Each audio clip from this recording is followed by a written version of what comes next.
This is the Balance Dilemma. We tackle the often uniquely, but not always, female dilemma, managing life, work, family, and self. I'm Maura Carlin. And I'm Christie Derrico. At the Balance Dilemma, we speak with women and men to hear their balanced stories. Our guests are entrepreneurs, reinventors, creators, executives, parents, and partners, telling us what we really want to know. How the heck did they manage that? And can you have it all and all at the same time? Our guest today is Lauren Tetenbaum. She's a writer, lawyer, wife, mother, and licensed social worker who specializes in supporting millennial moms and young women through life transitions, or shall we say, balanced dilemmas.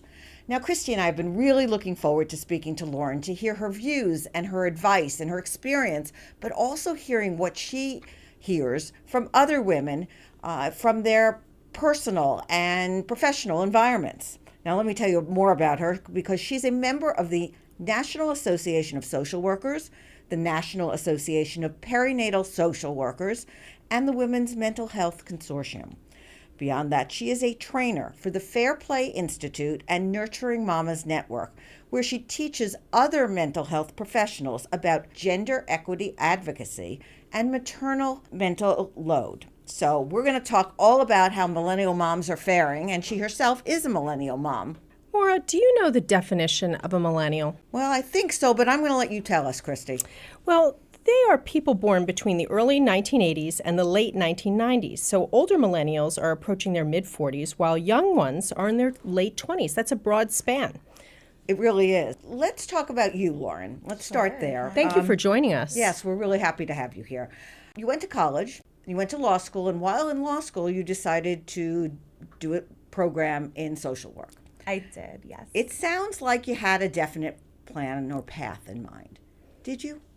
Yes and no. My whole life, I wanted to help women, support women, empower women. And when I took a course undergrad at Penn about reproductive justice and the law, I thought I would do that as a lawyer. And then I thought that I would supplement my education and training with the mental health background and social justice part of social work. So I did think I would go into the legal industry. That was my plan. And then, like we all know, life took twists and turns. So was there a specific instance that caused you to pivot, let's say? I would say that becoming a mom was a huge turning point for me. I'm sure no one is surprised to hear that. At the time, I was practicing in big law.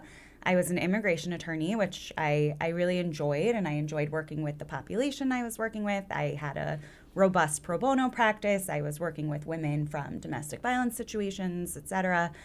And the billable hours were not sustainable as a mom of an infant. Had you, before you became a mom, or even before you got married, thought about in advance how you were going to juggle it all? I didn't think there would be problems in juggling it all. Isn't that interesting? The generation because I think before we'd say me the figured same. it out. Yeah. Yeah. That's a common perception that we hear. Is there something that you saw growing up that, inspired you or made you think it was doable?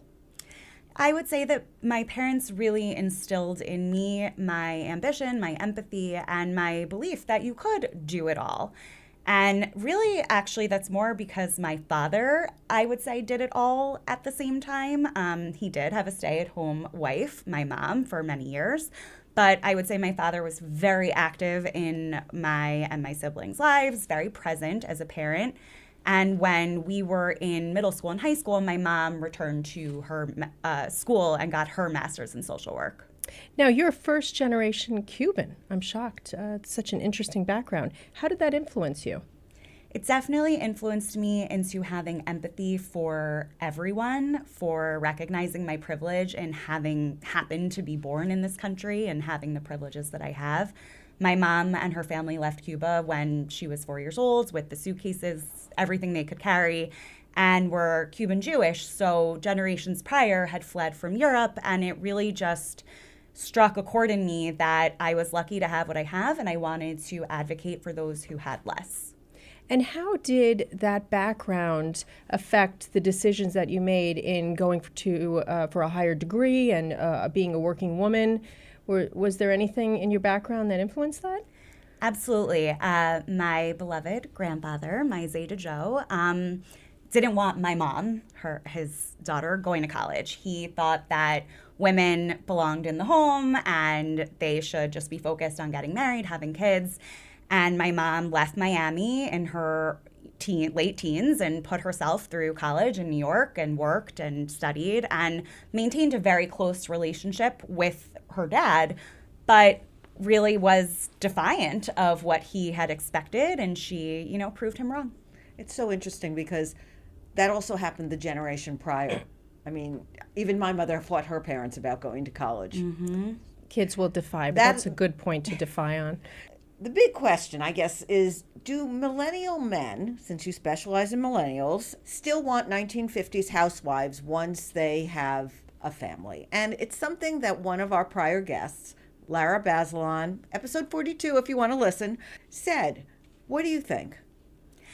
I think that they do to a certain extent, and I will say I don't think they realize that they do. I want to give them a little benefit of the doubt. I think that they were raised by working moms. They think that women should be working, and yet they also generally tend to expect the moms to be the CEO of the households, etc., which, of course, just means that women are doing everything. They're doing the caregiving, the domestic work, and the work outside of the home. I have a friend who says of her husband that he's willing to step up, do anything as long as it's convenient.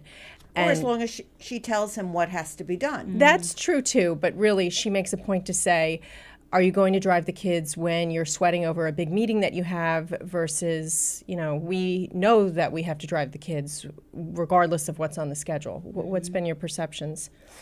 I really want to say I don't think that millennial men are, have sinister intentions or are sexist intentionally, but I think that our generation still has this internalized misogyny and these gendered expectations of roles. And I do think that I know that women are very much still the default. How does it work in your house? Have you figured it out? I think we have figured it out, actually, but Tell not us. Perfectly. My husband is wonderful, very hands-on. We are absolutely both in love with our children equally.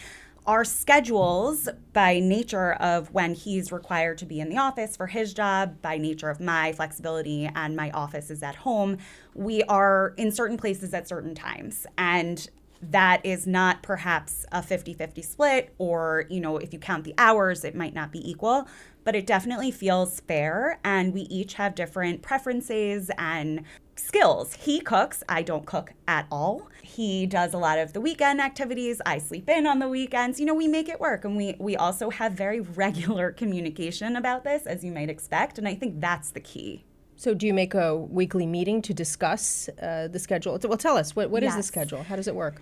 So we do, I would say, we share Google Calendar. So everything that is affecting one of us, whether it's I have an evening activity out with girlfriends or for work or whatever it might be, I put on the calendar so he knows. He might also have a work engagement, and then we need to figure out childcare or whatever it might be. So we share the calendar. We do check in with each other every weekend about the week ahead and, who's going where, who's doing what. And we definitely have hiccups. Nothing is perfect or seamless, but we have a really good rhythm, I would say. And how old are your children? My children are 7.5, nearly 8, and 5. And have you used this system the entire time, or was this something you implemented when they went to school? I would say that we have had a really solid system in place since the beginning. And over the course of the past 8 years, we have become, both of us, more explicit in our communication about it. I, as you said earlier, am very involved in Eve Rodsky's work with Fair Play. And so that really just put an explicit name on what we were doing, more or less. And sometimes I will reference that and say, it's not just about the driving to the birthday party. It's also about the conception and planning of buying the gift, doing the carpool, etc. And he knows what I mean. And are there things where you have allocated, he's in charge of finding the right summer camp or the birthday party, the whole process? Like, do you have different responsibilities that way, not just who's home with the children? Absolutely. He has on his agenda my son's birthday party, which I mentioned might take place in where we're sitting right now, in the movie theater. But yeah, we talked about it, and he said, I'll get this, I'll do this. So we divided up. Now, what do the people that you see as, I don't know if you call them patients or clients, what do they say? And are they struggling with these things? As you might expect, if they're coming to me for therapy, the answer is yes, they're struggling, right? They're feeling burnt out, they're feeling anxious, they're feeling depressed, they're feeling overwhelmed in general. And I want to be clear, I'm not blaming their husbands or saying that their husbands are bad guys or doing anything wrong. But certainly when they're coming to me with mental health struggles, it's because whatever they're doing isn't working for them, right? And they believe that they could be happier, more fulfilled, more content. A lot of the women that I see, especially the postpartum women in the early days, they've lost their identities, their senses of self, and they feel that typically they feel that their partner could be doing more and that they want to let go of feeling that need to feel in control. Can you give us examples of suggestions that you make to your patients that can make their lives better in those struggles that you're outlining for us? Yes, I always say start small. I have one client, for example, who is reluctant to not do bath time with her baby. She feels like she has to be there. She feels like her husband doesn't do it, the way she does it, etc. And I advise her, maybe you just stay in a different room once, and then maybe next time don't be in the house at all, or whatever it is, and see how it feels. If she decides that, no, I must be the one doing bath time, then I would say, you know what, then keep that. But perhaps let him in and take control of something else. That rings of the concept of gatekeeping, which we've talked about on our show so much, that women set themselves up, possibly unknowingly, in gatekeeping all sorts of things that actually puts them in a cage. If you have to do bath time, you're not going to be able to go out at night or things like that. Is that what you're finding, that it's gatekeeping?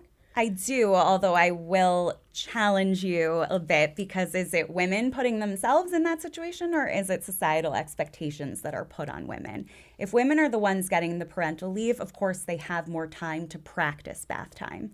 Dad is typically not there doing bath. So yes, sure, mom is quote unquote better at it, but she's not born better at bath time. It's the skill that she learned. So if dad has opportunity to do it, and if they're both there learning, then they would be set up for a more equitable divide to begin with. So what about the women who decide to leave the workforce? Are you seeing that still because either they're not satisfied with how the career is going, or they feel that they can't handle it all? What do you see in that regard?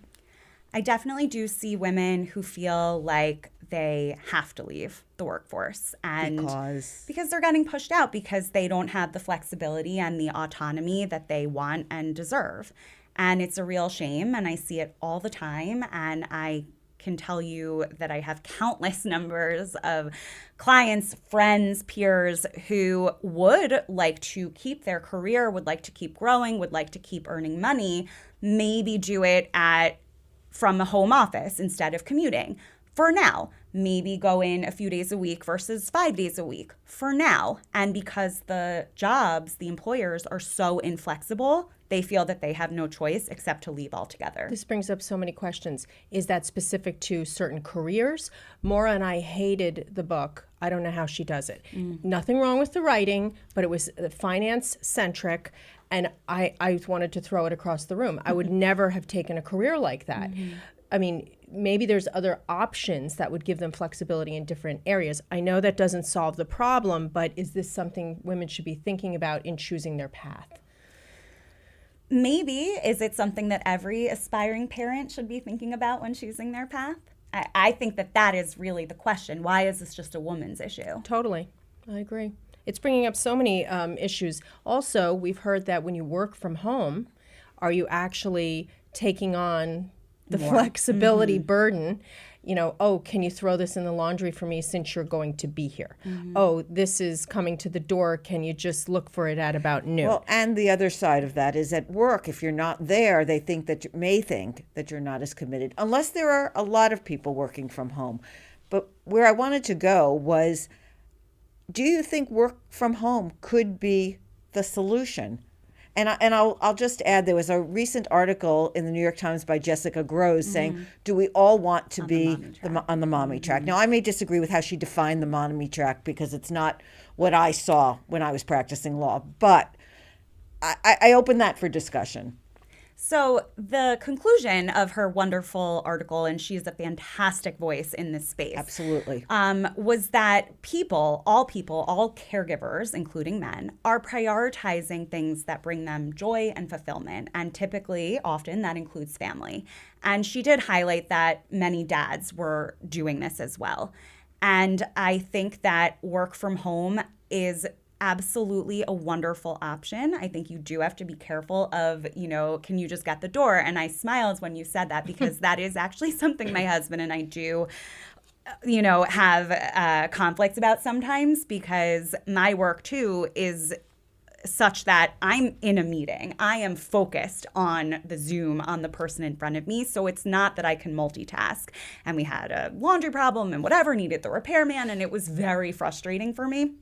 But anyway, if you communicate and really carve out boundaries and talk to your partner and the other people in your village, I think it doesn't have to be that way. I have to give a tidbit. I have worked from home long before it became a thing. And with one child, I had to go out the front door, say goodbye, and enter through another door to hide in my office. That was one thing. But mostly, I pretend I'm not home. Totally. Yeah. And I feel bad, certainly if a neighbor's coming, I hope no one's dying, but I pretend I'm not home because just like you said, you're on a meeting, whatever, you got to get work done. That's just how it works. You're not there. So, Lauren, you apparently have had some success with your husband, but many women, from what you're describing, are having a harder time getting them to buy into this allocation or reallocation. Fair play. Fair play. What do you advise? How do you get them on board? It varies. It's tricky. It's not easy. And again, it's not because the guy is a bad guy or wants his wife to not have her own identity.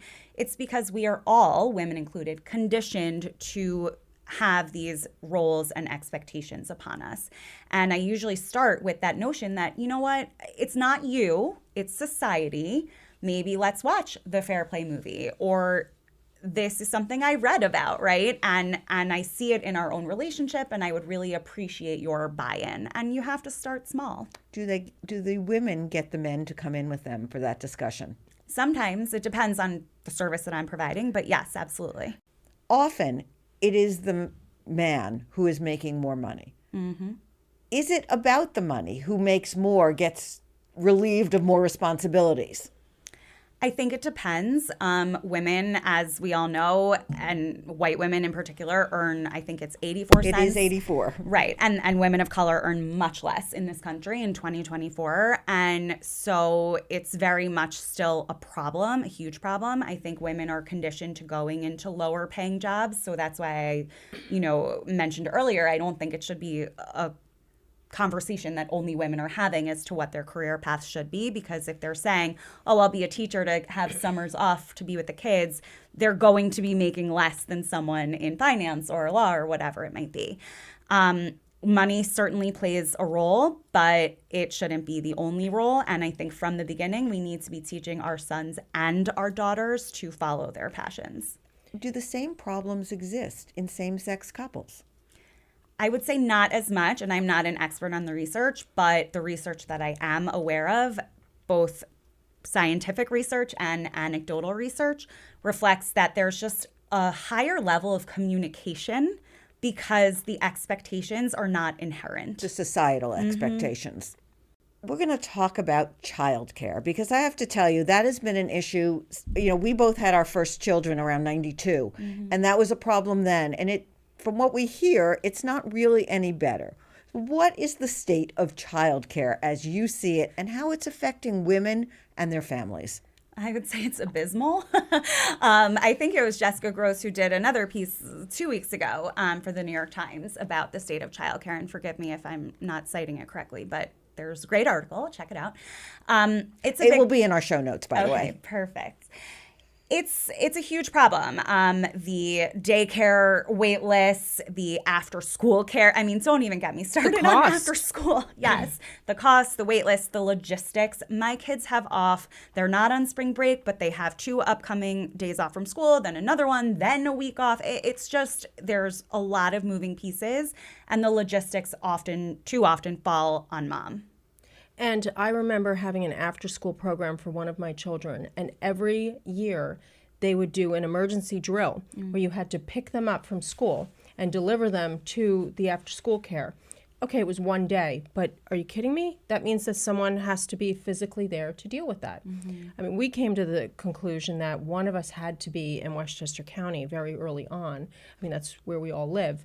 But someone had to be close to the children because of all of these logistics that you're talking about, cancellations, half days. It was impossible to have 2 parents working geographically far. Which leads to a question, because I'm still looking for the answer of how you do that, how you can have 2 people in really demanding, inflexible, long hours, maybe travel careers at the same time while you have children. Can you have it? I think you can have it if you want it. And I think if you want it, you need to expand and really build up your village, right? Whether that's your neighbor, a babysitter, grandparents, family, just friends that you swap with, etc. And I also want to just give some grace to the parents or caregivers who say, you know what, I don't want this right now.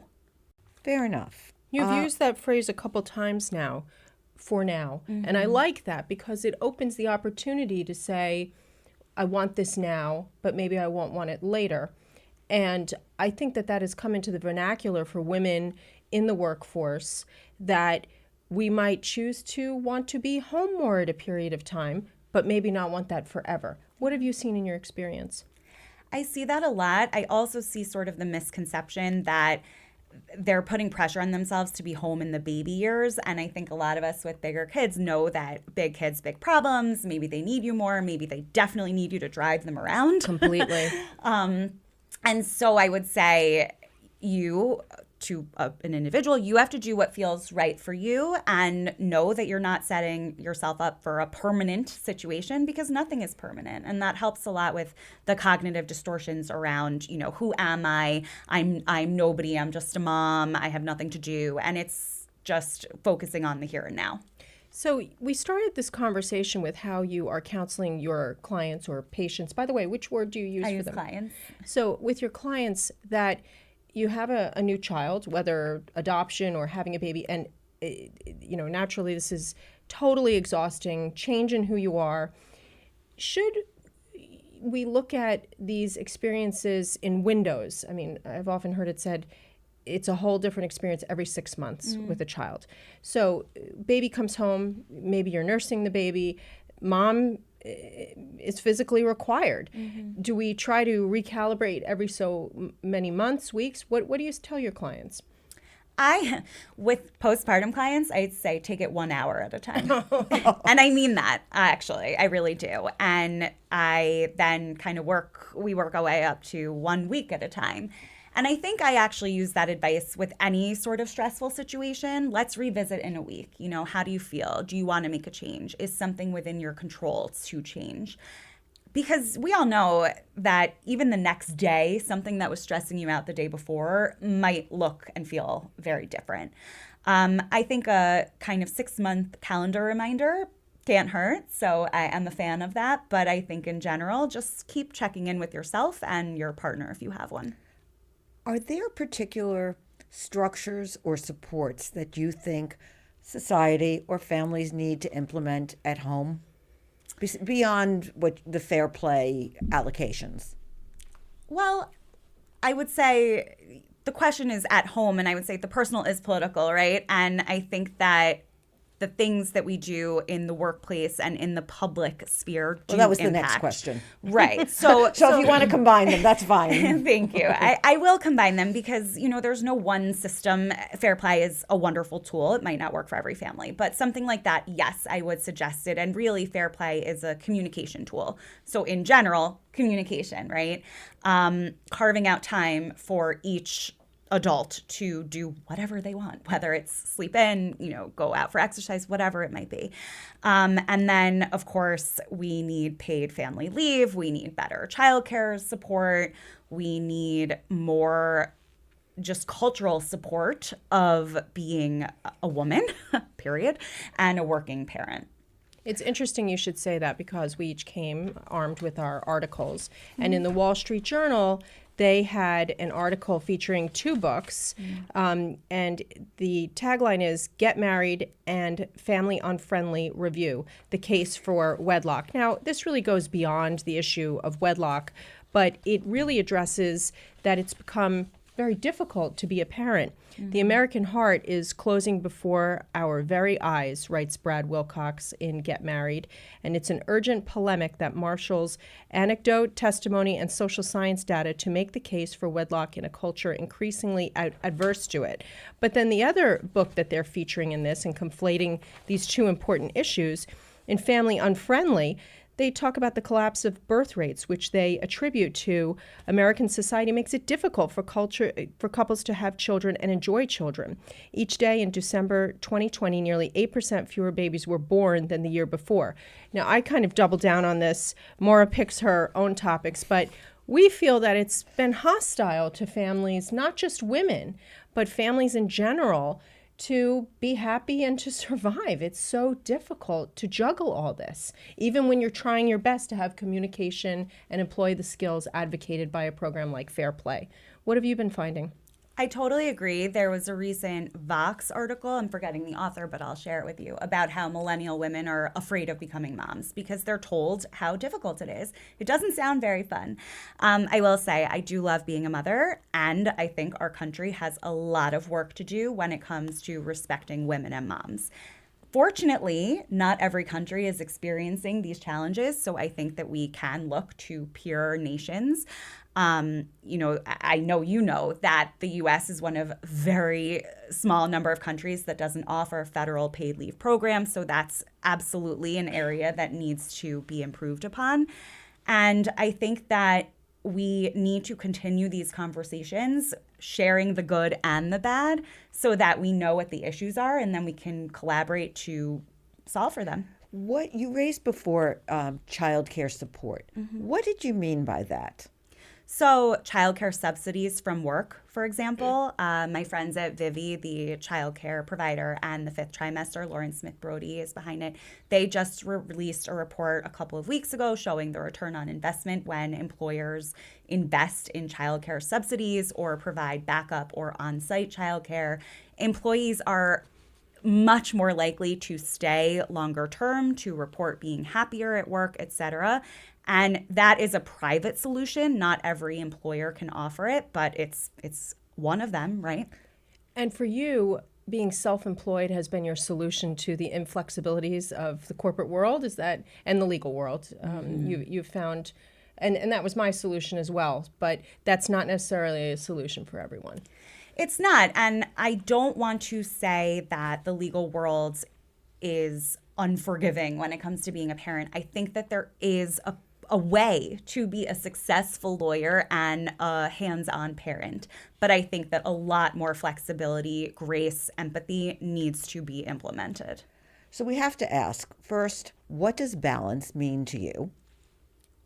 Balance means to me finding a little bit of joy in every day. And it might look like a long work day and you only see your kids for a quick hug goodbye, but maybe you rocked it at a presentation or whatever, and that brought you joy. And maybe the next day you're with your kids for most of the day and you don't think about work at all, but really just finding that sense of peace and acceptance of whatever your day might bring.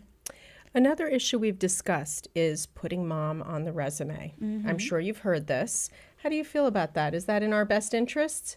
So I'm a fan of this campaign. I put mother on my LinkedIn profile. It's funny because I often see it among my peers, mom in the Instagram bio.